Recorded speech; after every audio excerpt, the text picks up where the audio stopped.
Hello, and thank you for joining me today for Real Estate, Religion, and You. My name is Dr. Sylvia Black, licensed real estate broker with Affordable Homes and Apartments, right here in West New York. And I'm licensed to preach and I'm ordained as a minister. And I'd like to thank you for joining me today for Real Estate, Religion, and You. Now, today, I know last week I talked a little bit about a book that I was writing, and was inspired to put this book together because I got such a tremendous response.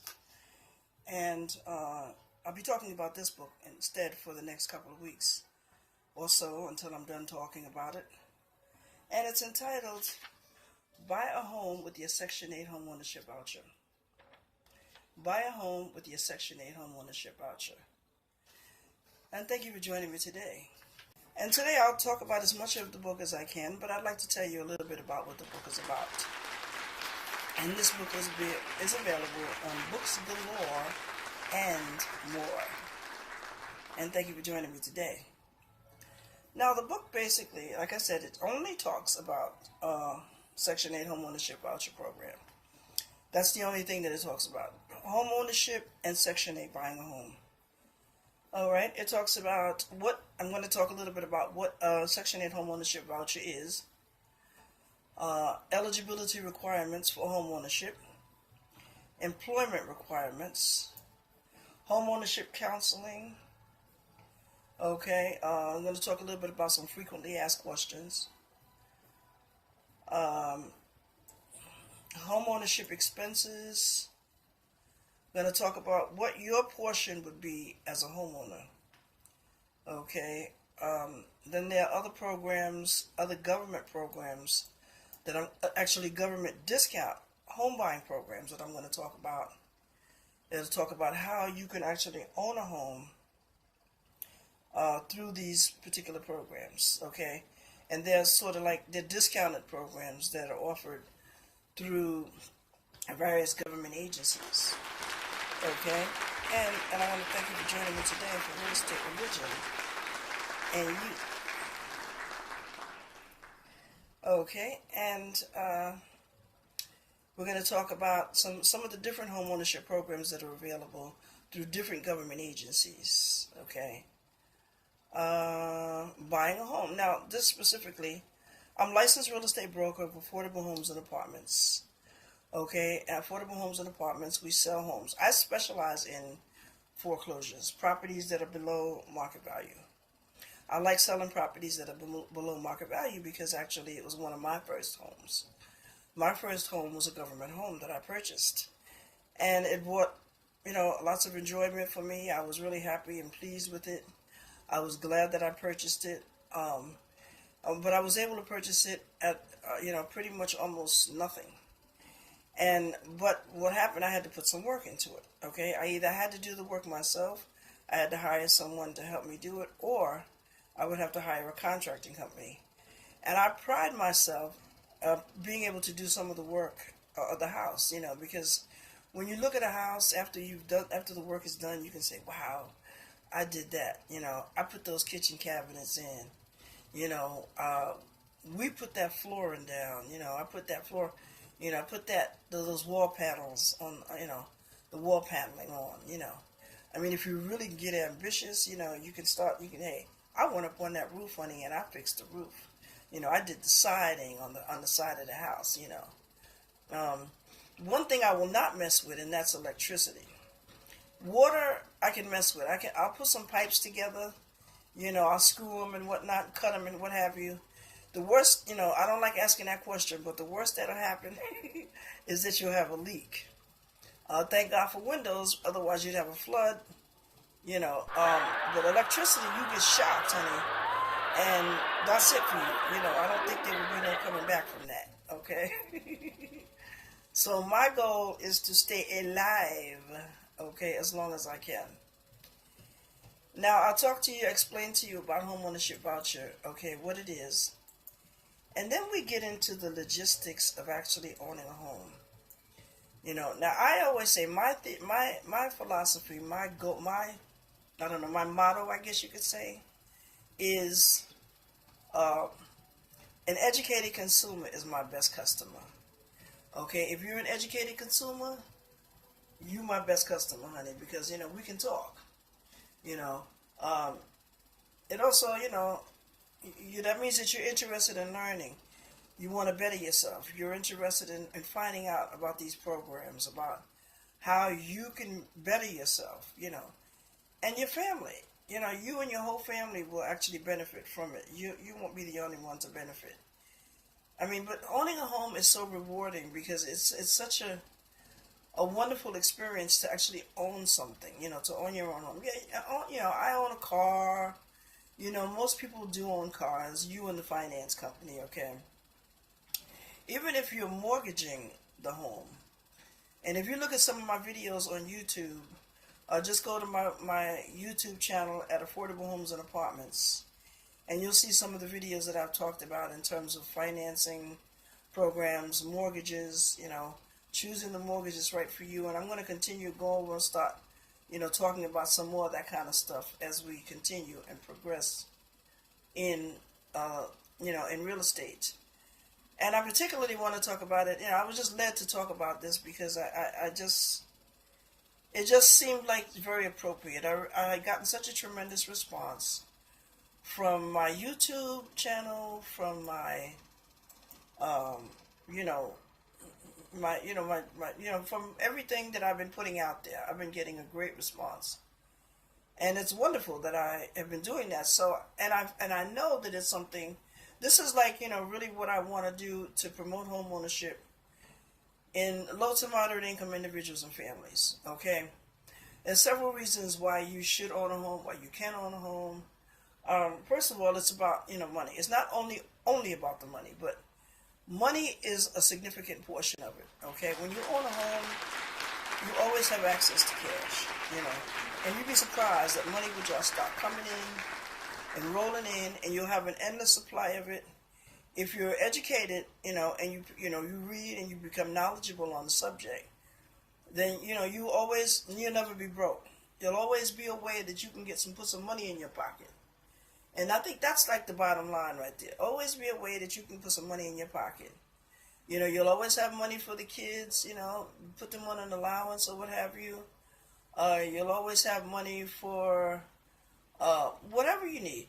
You don't have to ever, now, I don't know about a car note, because, you know what I mean, I'd rather pay cash. Even if I got to get a hoopty, I'd rather do that, which is what I've done. I've gotten into trouble buying those cars that were hoopties, the cheapest cars on the market. But it got me around, and I didn't have to pay no note. That was the big thing. I don't like paying no note. You have to pay, if you have a mortgage, you got to pay your mortgage. And there are other things that you are required to pay if you want to be comfortable. You got to pay your electric, your gas. Those are required. But you don't have to have a car note. But you have to have car insurance. Okay? So, car versus home. A car, when you drive it off the lot, it depreciates in value. A home, when you get the keys to your home, which is called the closing, and you open the door to your home, it's finally yours. The actual home actually appreciates. It goes up in value the moment that you purchase that home. And we'll be talking about the different types of things. I don't, get too deep into it right now because right now I'm trying to just stay focused on what I'm trying to talk about today. But owning a home is a great and rewarding experience. Like I said, it's not just about, the property itself. It's about keeping cash in your pocket. When you have a job, there's a whole lot of things that you can do with a home. You can rent it out. You can sell it. You can mortgage it, refinance it. You know what I mean? Renovate it. It's yours. You can do what you want to do. I used to say that, when you own a home, that you don't have to worry about the neighbors because you can blast your music as loud as you want. But that's only the case if the homes are a little further apart from each other. If you live in a house, that the house is like just enough room between your house and the next house to park your car, 9 times out of 10 you will not be able to play your music. Let me just tell you a little bit about me and how I got started in real estate. Okay, I'm a licensed real estate broker. Affordable Homes and Apartments is my company.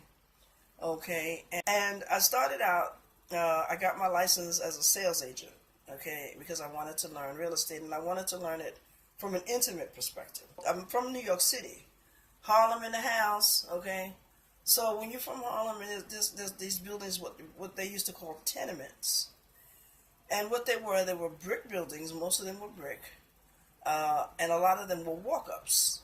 They were like 6 stories of walk-up.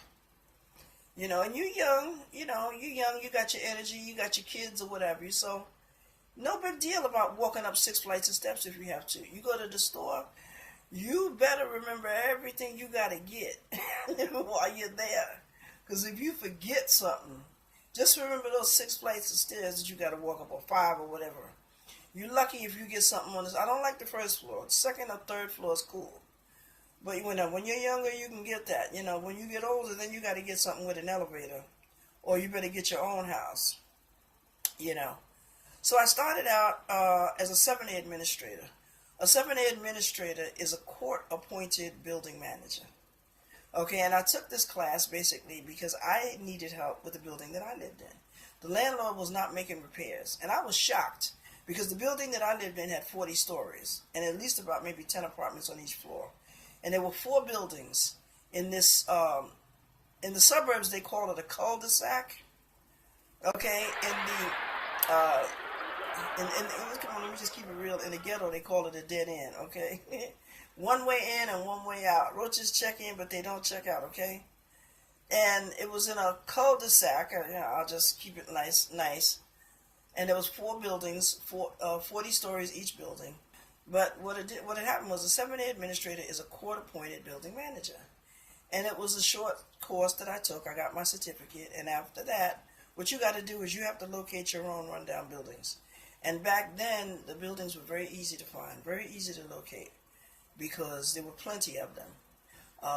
Slum laws were running rampant. They were getting away with practically murder.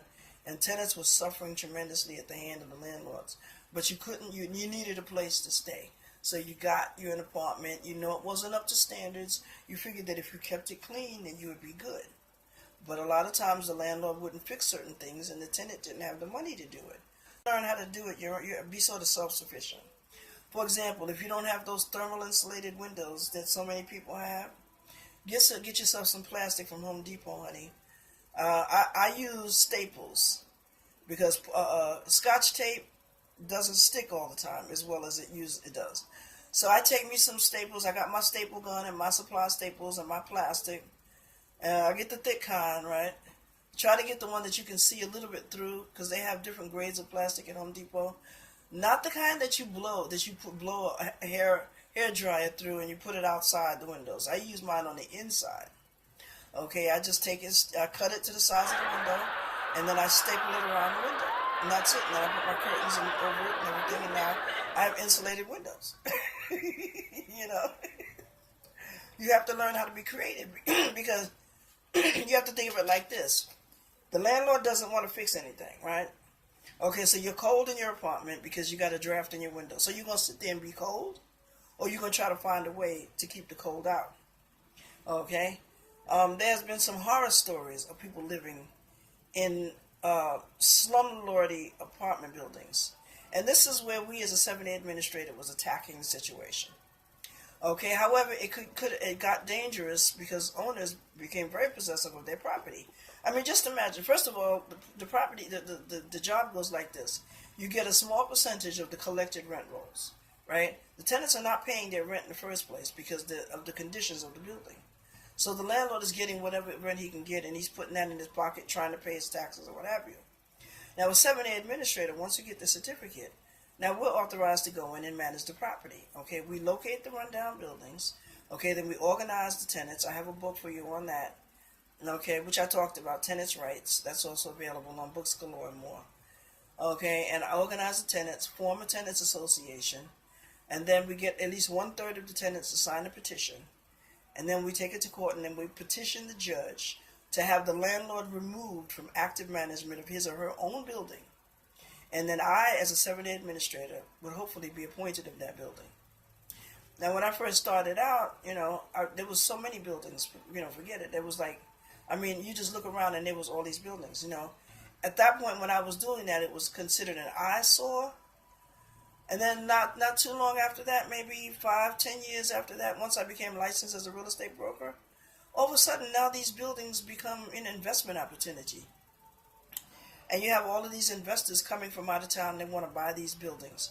But you know what happened was we had a mayor, David Dinkins, and he was an African American. And he was smart. He started buying those buildings up, renovating them and fixing them up and providing decent housing for low to moderate income families that were getting Section 8 and not Section 8, but predominantly Section 8. So these buildings that he would buy, they now belong to him.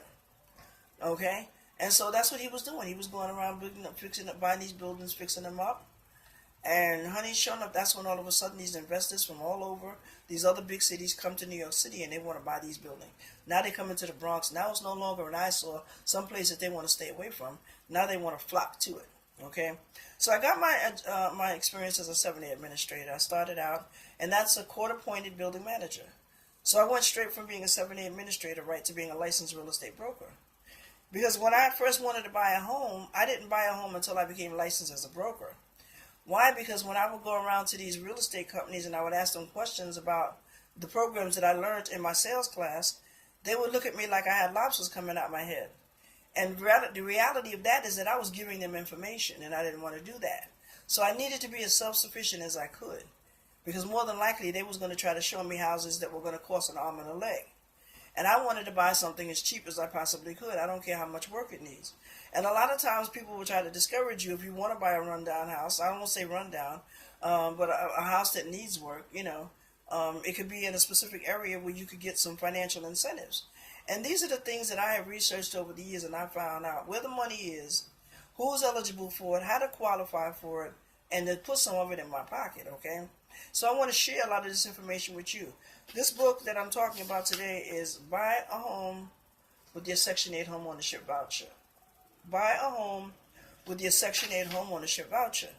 Now, there are two different types of voucher that refers to this. There's a rental voucher, which is what you get when you rent a house or an apartment from a landlord, right? And generally, your portion as a tenant is 30%, right? Sometimes you pay nothing at all depending on the rent. I know I used to work for a landlord, and he used to have 4-bedroom apartments. You probably remember me, whatever, maybe. Mostly on the east side. And he would rent out 4 bedrooms, and he would charge a low rent. Okay, this rent was actually covered completely by Section 8. Okay, if the Section 8 will tell you how much rent they will pay. And sometimes landlords will go over that. And then the tenant now will have to pay 30% of whatever the rent is to compensate for the balance of the rent that the landlord is charging, right? So now that's a rental voucher. Now a home ownership voucher is something that you get, that you qualify for, that helps you to purchase a home. Okay, and generally, again, the mortgage payment that you, as a Section 8 homeowner, would pay is generally 30% across the board. Okay, so we're going to start talking numbers in next week, a couple of weeks. Maybe I'll be doing some workshops, I'll have some live webinars, have some seminars or some videos that you can go online for. But you can view all these videos for free right on my website, my YouTube address at Affordable Homes and Apartments. Okay, Affordable Homes and Apartments, completely spelled out, everything spelled out. My website is affordablehomesandapartments.net. So you can look and view a lot of my other books. If you want to purchase, if you want to obtain a copy of any one of my books, the books are available on Books Galore and more. And there's information on there. I have videos on there. I have books. Most information that you need will be on the websites, either one of those websites or YouTube. And all of that's completely free. Okay? Now, just to briefly talk to you about the Section 8 Homeownership Program. If you wish to purchase your first home but need help with meeting your monthly mortgage and other homeownership expenses, there's a program that will help you. And it's called the Section 8 Homeownership Voucher Program. Now, if you are currently a participant in a Housing Choice Voucher Program, which means that if you're getting Section 8 to pay your rent, and you receive rental assistance, your voucher can buy your home, and you can receive monthly assistance in meeting your home ownership expenses if your local government agency participates in the Homeownership Voucher Program and you meet income and eligibility requirements. It's not like you got to be making a lot of money, because that's not the case. Eligibility requirements in this case is meaning that you cannot make too much. Okay, first of all, we know that income wise, you have to be making minimum wage is what, $10 in New York. Believe it or not, minimum wage is still $7 in certain states. I was researching it, and I think in Alabama, the state still wants to pay them $5 an hour, but so the federal minimum wage law stepped in and paying them $7. So you can imagine across the board, it's not $10 everywhere. It's $10 in New York, and I say thank God it is, because that gives people a chance to make money. I mean, $10 is still not a lot of money to do nothing with. Okay. So when I say income and eligibility requirements, they're income maximums. Okay, so you can't be making over a certain amount of money. Okay, some people say income requirements, that you got to be making at least $100,000 to qualify for this program. No, you can't make $100,000. You have to be making, for a family of, I can give you the numbers exact the next time, and I'll tell you exactly where to find it at also. But these are income maximums that you will qualify for. In other words, you could possibly even be making, and I don't have the exact numbers in front of me, somewhere in the neighborhood of $20,000, $25,000, and you could, for a family of 4 or 5, and qualify for the program. So you could be making minimum wage in some cases and still qualify for this program. Okay, and I've been told, and I've read it before, I don't know if it's changed or not, but I know in the past you could also be getting permanent disability and getting Section 8 and qualify for this program. Okay, now the only stipulation that across the board is your credit has to be decent, and there are free home ownership classes that you can take that are pretty much, and I'll talk to you about what some of these organizations teach. And in order to be a home ownership a housing counseling agency or something to that nature, you have to be registered with one of these government agencies, okay? And they would have a license, and there was something that would specifically say that they're registered. And these are the companies that you would go to, not all of them, but 1 or 2 of them, that you can go to and take the class. And once you've completed the class, you will get a certificate of completion, and then that will qualify you to participate in the Section 8 Homeownership Voucher Program. Also, you have to be getting your housing choice rental voucher for at least 12 months, at least a year. So you have to be getting, pay for a year. You have to be, Section 8 has to be paying your rent for a year, and then you can qualify for the housing homeownership voucher program. Okay, not all states, not all everywhere, municipalities or what have you offers this program. So you have to find out. If there's a waiting list, you have to wait for the waiting list. If the waiting list is closed, I don't want to tell you what to do, but if it's closed in this part of town, move to another county. Find out what state it's open so you can participate in this program, if that's what you want to do. If you do get on the waiting list varies from municipality to municipality. Okay, if you are in a subsidized unit, now just keep this in mind. Now there are some apartment buildings where the actual apartment is subsidized. Okay, so there's I'll get the names of these documents. Okay, I'm just trying to explain the difference between. Okay, you have a Section 8 voucher, a home rental. You have a housing choice voucher. It's a piece of paper, and you present it to the landlord. You say, "Here, I got Section 8." So you can almost rent any place, any landlord that accepts Section 8, right?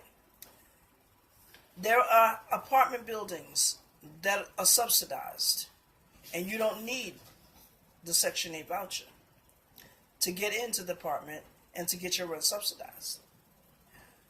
But that will not qualify you for the Section 8 homeownership program. Okay, that will not qualify you for the Section 8 homeownership voucher program. You have to actually have the Section 8 voucher. Okay, and this book is available on Books Galore and more. Okay, it's just completed. I don't have a copy of it, but I wanted to bring it to you right away before I even got a copy of the book. I just ordered it. It's going to be here by the time of the next broadcast, hopefully. So I'm going to round this segment up, and this book is available. Okay, you can view the videos anytime you get ready on my YouTube address at Affordable Homes and Apartments. You can go to my website at affordablehomesandapartments.net. Okay, my dream is to own, is to get me some land and to build some 2-story townhouses or 2-story row houses or whatever you want to call them. and there'll be like 3 and 4 bedrooms, maybe with a basement, okay? And they'll be specifically for Section 8. People who've got Section 8 for a year. Now, and I'm going to introduce you to how, like I'm doing now, how to get the program, and then you're going to be renting, or you're going to be buying a home. These are going to be homes, townhomes, that you're going to be that you're going to be buying with your Section 8 voucher. This is an exciting program, honey, and it's an opportunity. If more people could take advantage of the Section 8 home ownership voucher, okay, then there would be more people available. The list, there wouldn't be a waiting list. The waiting list wouldn't be closed, because then that would transition the tenants who are getting Section 8 rental vouchers.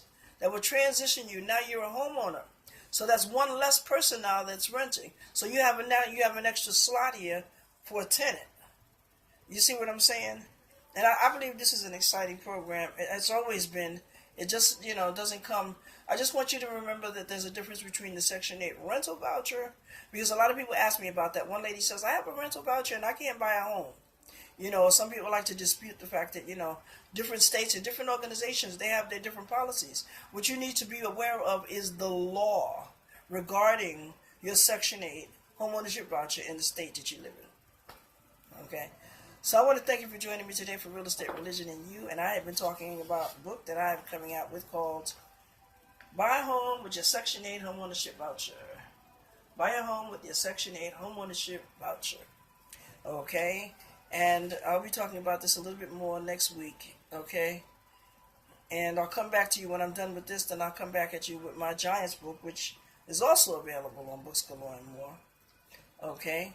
But this is an exciting program, and you need to take advantage of it, because there are other programs that you can take advantage of as well. Not just Section 8 recipients, but anybody who's a first-time home buyer who's looking to buy a home, who's of low to moderate income. Okay? You can also take advantage of first-time home buyer programs. Okay? And there are requirements and stipulations, but the main thing is that you need, when you're trying to dispute something, or you want to find something and somebody's telling you no, and you don't agree with that, it's good to find out what the law has to say about it. Okay, and this is an excellent book to get started with. Buy your home with the Section 8 home ownership voucher. Okay, and I want to thank you for joining me today for Real Estate, Religion, and You. And my name is Dr. Sylvia Black. I'm a licensed real estate broker with affordable homes and apartments. And I'm licensed to preach and ordained as a minister, and I currently have my PhD in Biblical Sacred Studies. Okay, and I want to thank you for joining me today, and I ask you to holler at a sister next week. See you next week. Peace out. Books Galore and More. Peace out, y'all.